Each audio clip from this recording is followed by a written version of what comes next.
Superman 4: The Quest for Peace was an undeniable disaster in cinematic history. Released in 1987, it failed on multiple fronts, both critically and financially. But why exactly was it such a catastrophe? Firstly, budget constraints severely hindered the movie's production quality. Canon Films, the studio behind the movie, was notorious for low-budget productions, and by the time they started Superman 4, they were already financially unstable. The budget for the film was slashed from an intended $36 million to just $17 million, leading to laughable special effects, reused shots from earlier movies, and even the replacement of the iconic United Nations building with a railway station in England. These cost-cutting measures resulted in subpar visuals and effects, which were a far cry from what audiences expected of a Superman film. 32 source. Another reason for its failure lies in its incoherent plot. The storyline, which had Superman throwing all the world's nuclear weapons into the sun, was baffling and disconnected from the earlier entries in the franchise.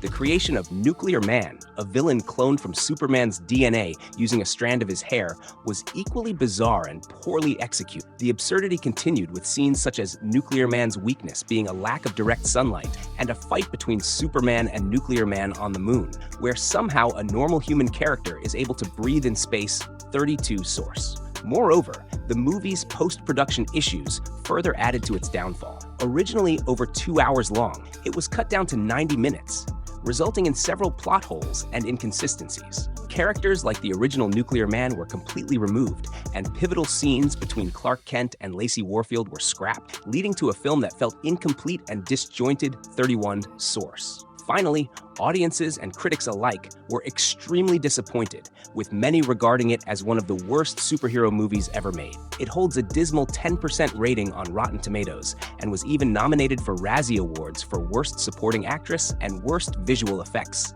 31 source. Superman 4's failure not only marked the end of Christopher Reeve's Superman era, but also nearly killed the superhero genre, with the franchise taking nearly 2 decades to recover. It's a film that is often ridiculed, yet some may find its flaws hilariously bad when viewed through a modern, critical lens. 32 source.